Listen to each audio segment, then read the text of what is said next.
All right, so you want to really get sales funnels. It's kind of like a roadmap, but instead of getting you somewhere, it brings customers right to you.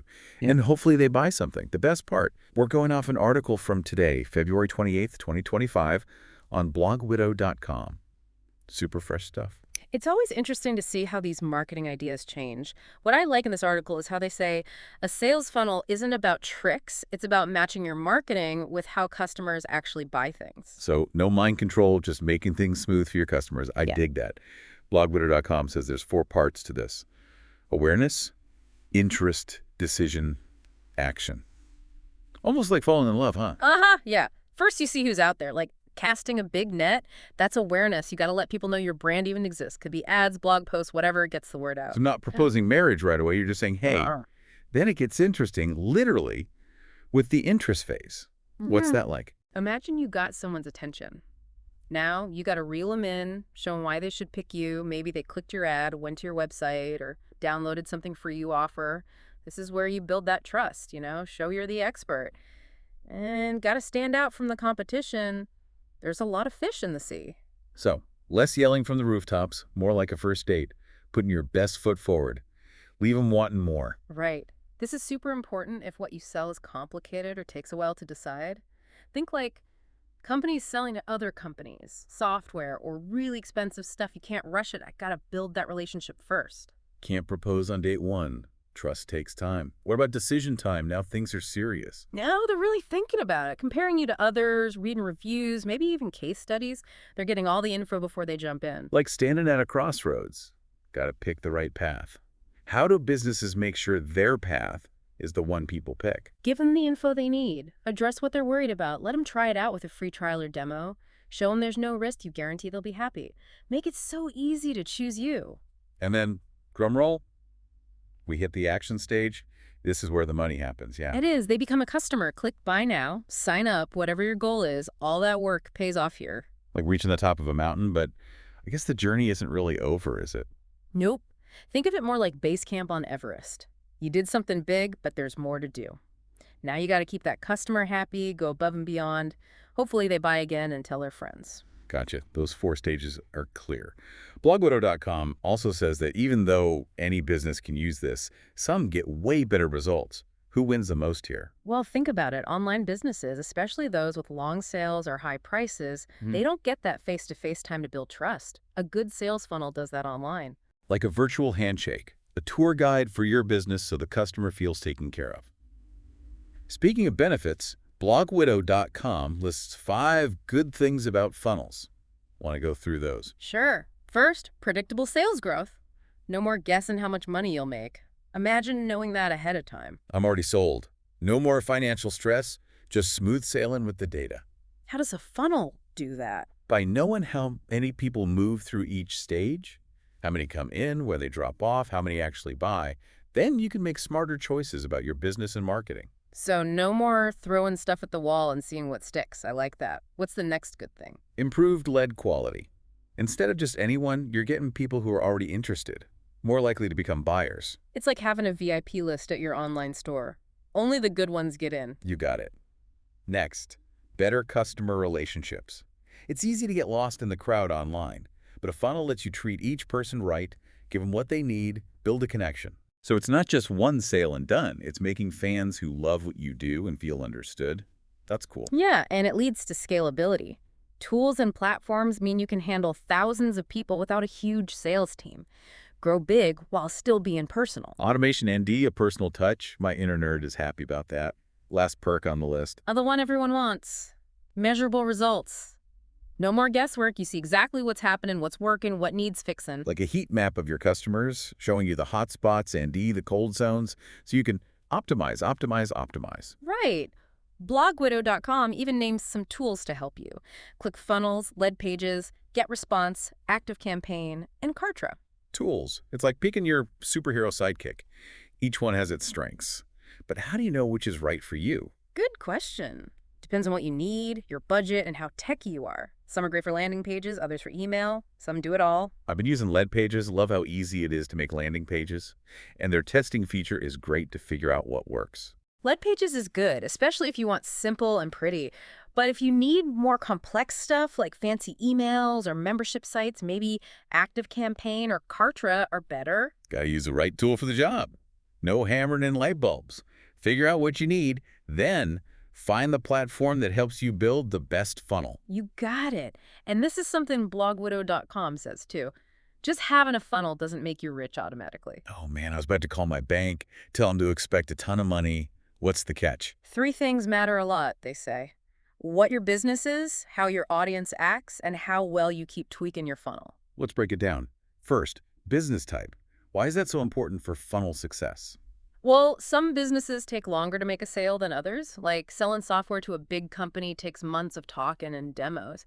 But selling a necklace online could be done in minutes. So got to match the funnel to how fast or slow your industry works, how complicated your stuff is, and how your customer thinks. Exactly. That brings us to audience behavior. You got to understand how your customer makes choices. What info do they need? What makes them buy? Back to market research. Good old psychology. Can't just use any funnel and expect everyone to react the same. Nope. Some people need tons of data before they buy. Others just go with their gut. Tailor that message. Make it fit them. Last point, funnel optimization. Now we're talking real results. Yeah. This is where you make sure your funnel is top-notch. You watch the data, see what's working, what's not, then you keep making it better. Like tuning up a race car for maximum speed. What should we be looking for to optimize? Find the spots where people get stuck. Do they leave stuff in their cart? Are certain pages doing bad? Find those weak points, then change your message, design, maybe even what you're selling to get more people to buy. So you can't just set it and forget it. It's always changing and improving. For sure. That's why you got to pick tools that give you all the data. Need that to guide you and make sure your funnel is working its magic. Whoa, lots to think about. We got the 4 stages, why funnels are good, some popular tools, and making it fit your business AD audience. And we ain't done yet. After a quick break, we'll dig deeper into making that funnel the best it can be, share some real examples, and give you tips to build one that makes you money. Stick around. Welcome back. Before the break, we were saying how important that data is for your sales funnel. Gotta be like a detective looking for clues to figure out how your customers are moving through. Ooh, I love a good mystery.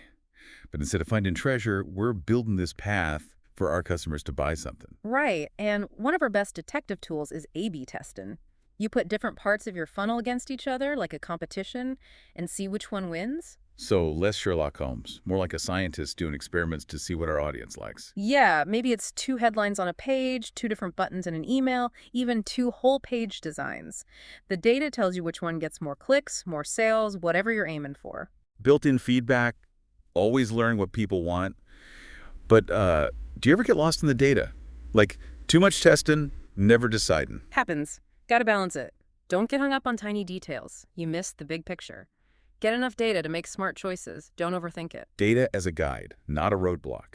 Aside from A/B testing, what else can we do to optimize? Gotta find the rough spots where customers get stuck. Maybe they leave stuff in their cart or don't open emails. You find those spots and make changes to smooth things out. Making the road nice and easy for our customers to travel.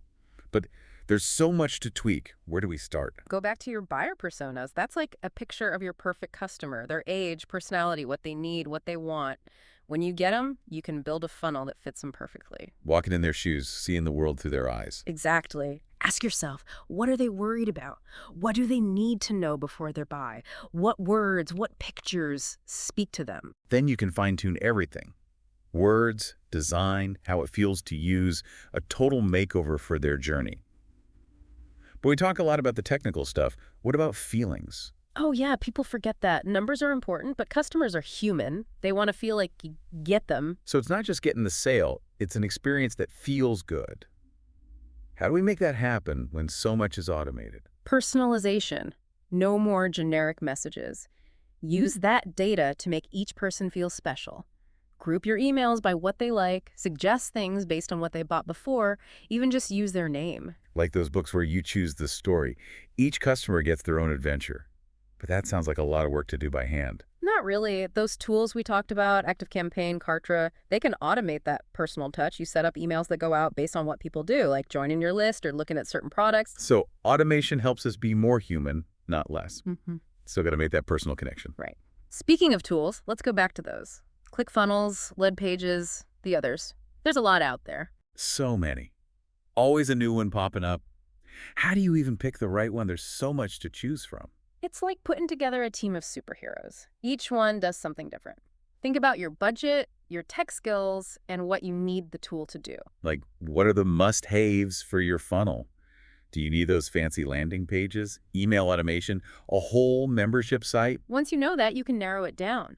And think about how easy it is to use. Some are simple, drag and drop, anyone can use them. Others, you gotta be a tech whiz. And then there's price. Some are cheap, some are crazy expensive. How do you find that sweet spot, get what you need without going broke? Figure out how much you can spend, then look for tools with different price options. Lots of them have free trials so you can try before you buy. So balance those features, how easy it is and how much it costs. And don't forget customer support. Gotta have someone to help if things go wrong. Exactly. It's okay to start small and upgrade later as your business grows. The point is to find a tool that helps you build the best sales funnel possible. Okay, we talked optimization, those sticky points, personalization, and all the tech stuff. But let's switch gears. What about getting people to actually do something? Convincing them. Ah, the art of persuasion. Now we're talking psychology, understanding what makes people decide. I'm listening. How do we use that in our funnels? One thing is social proof. We're all sheep, right? If everyone else is doing it, it must be good. We follow the crowd. Total FOMO. How do we use that in a funnel? Show off those happy customers. Testimonials, how many people use your stuff, maybe even get some big names to recommend you. People trust that more than just you saying it's great. Like borrowing someone else's popularity? Kinda. Then there's scarcity. Yeah. We want what we can't have. Make it seem like there's not a lot left or it's a limited time thing. The old get it before it's gone trick. Works every time. On all of us. It makes people jump on it before they miss out. But it's gotta be genuine. You really are offering something special, just making sure they don't miss the chance. Right, right. And don't forget, stories. We love stories, right? Humans are wired for them. Stories get us emotional. We connect with them. So don't just list features. Tell a story about how your product changes lives. Exactly. What problem does it solve? How does it make people's lives better? Tell that story so your audience feels it. Now, that's good marketing. More than numbers. It's about understanding people. Well said. And remember, all these persuasion tricks can go anywhere in your funnel.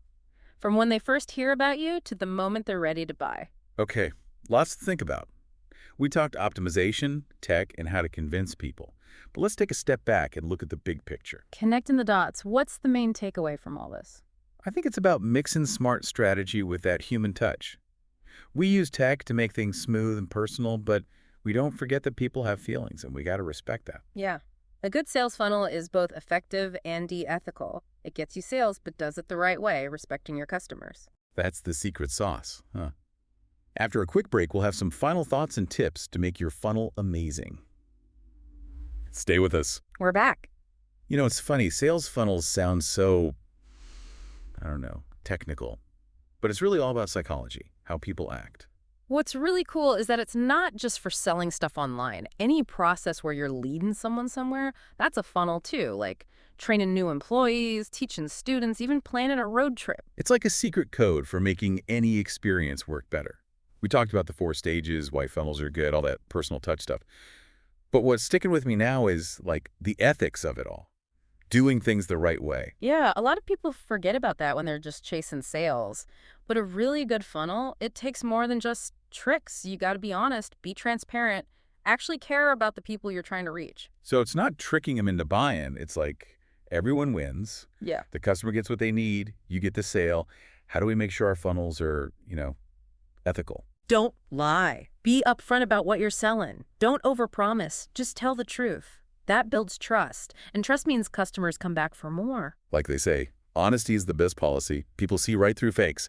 Got to be real from the start. Exactly. And don't waste people's time. No one likes spam, right? Every time you talk to them, it should be valuable, something they care about. Treat them like VIPs, not just wallets.